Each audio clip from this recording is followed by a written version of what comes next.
Tamil bucket சேனலை subscribe பண்ணுங்க. எங்களோட வீடியோஸ் உங்களுக்கு உடனுக்குடன் வரணும்னு நீங்க நினைச்சீங்கன்னா ரைட் சைடில் இருக்கிற பெல் பட்டனை ப்ரெஸ் பண்ணுங்க. பொள்ளாச்சி அருகில் இருக்கக்கூடிய ஒரு ஊர்ல பாத்தீங்க அப்படின்னா 20 வயது மாணவி பிரகதி அப்படிங்கிற ஒரு மாணவி கொடூரமான முறையில கொலை செய்யப்பட்டிருக்காங்க.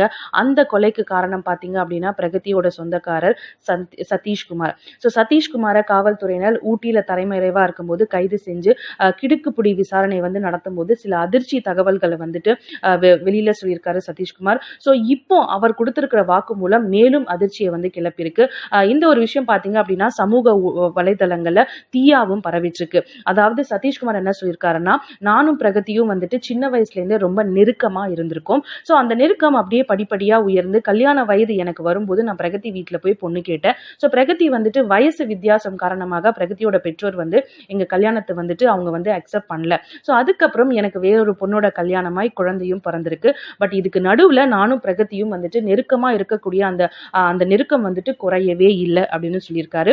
பிரகதி காலேஜ் படிக்கிறதுக்கு பாத்தீங்க அப்படின்னா அவங்க ஊர்லயே ஒரு காலேஜ் இருந்தாலுமே பக்கத்து ஊர்ல இருக்கக்கூடிய காலேஜ் தான் எனக்கு பிடிச்சிருக்குன்னு சொல்லிட்டு வீட்டுல அடம் பிடிச்சிருக்காங்க. அதுக்கான ஒரு காரணம் பாத்தீங்க அப்படின்னா சதீஷ்குமாரோட அந்த நெருக்கம் தொடர்ந்து இருக்கணும் அப்படிங்கிறதுனால. அந்த நெருக்கம் தொடர்றதுக்காக தான் பக்கத்து ஊர்ல இருக்கக்கூடிய காலேஜ்லயும் அடம் பிடிச்சு நல்ல படிக்கிறா அப்படிங்கிற ஒரே காரணத்தினால அவங்க பெற்றோரும் பிரகதியை அந்த காலேஜ்ல சேர்த்திருக்காங்க. ஹாஸ்டல்லையும் தங்கி படிக்கிறதுக்காக அனுமதியும் கொடுத்திருக்காங்க. வீக்கெண்ட் ஆனா பாத்தீங்க அப்படின்னா ஃபர்ஸ்ட் இயர் படிக்கும் போது பிரகதி வீட்டுக்கு வரவே மாட்டாங்களாம்.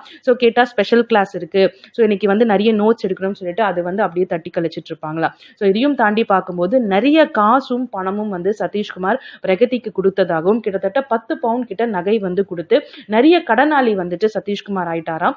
அந்த கடனாளி ஆக ஆக சதீஷ்குமாரோட அப்பா அந்த என்னோட பையன் இப்படி கடனாளி ஆயிட்டானேன்னு சொல்லி அதை நினைச்சு எங்க அப்பாவும் இறந்துட்டாரு.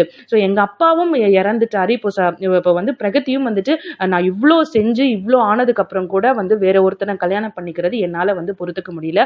அந்த ஆத்திரத்துலதான் பிரகதியா இவ்வளவு கொடூரமா கொலை செஞ்சிருக்கேன்னு சொல்லி சதீஷ்குமார் தன்னோட வாக்குமூலத்துல சொல்லியிருக்காரு. இந்த ஒரு வாக்குமூலம் பாத்தீங்க அப்படின்னா சமூக வலைதளங்கள்ல தீயாவும் பரவிட்டு இருக்கு.